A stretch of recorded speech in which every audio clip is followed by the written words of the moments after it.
ఒక వ్యక్తిని పెద్ద పులి తరుముతూ ఉంది. గబగబా ఎదురుగా ఉన్న చెట్టెక్కాడు.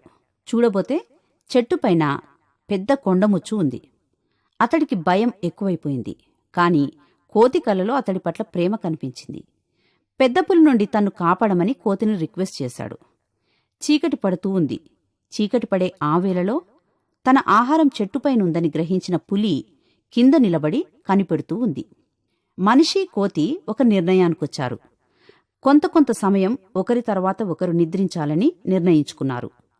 ముందు కోతికి నిద్ర పట్టింది. కొద్దిసేపటికి లేచి మనిషిని పండుకొనిచ్చింది.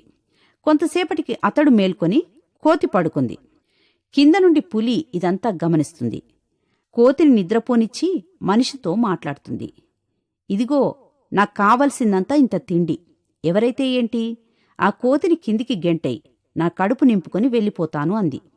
అసలు పులి ఉద్దేశం కోతిని మనిషిని విభజించాలి అనేదే. మనిషి పులి మాటలు నమ్మి కోతిని కిందికి తోసేశాడు. పులి ఏం చేసిందో తెలుసా? కోతితో ఒప్పందం కుదుర్చుకుంటుంది. ఇప్పుడైనా నీకు అర్థమైందా ఈ మనిషనేవాడు ఎంత మోసగాడో? నాకు కావలసింది వాడు, నువ్వు కాదు. నేను ఏది పడితే అది తినను అని కోతికి నచ్చచెప్పి, వెళ్ళు, పడుకో, వాణ్ణి కిందికి తొయ్యి అని కోతిని పంపించింది.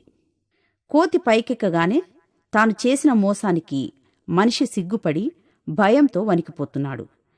కాని కోతి ఏమందంటే, భయపడకు, నేనలా నీలా మోసగించను, ప్రశాంతంగా నిద్రపో అని కోతి మనిషికి అభయమిచ్చింది. దేవుని వాక్యం ఇలా సెలవిస్తుంది, నన్ను ఆశ్రయించు వారిని నేనేమాత్రం విడువను అని. ఆపత్కాలంన నీవు నన్ను గూర్చి మొర్రపెట్టుము, నేను నిన్ను విడిపించెదను, నీవు నన్ను మహిమపరిచెదవు. మరి ఎలాంటి సమస్య నుండైనా మరణపాయం నుండైనా తప్పించగల ప్రభువును ఆశ్రయిద్దామా?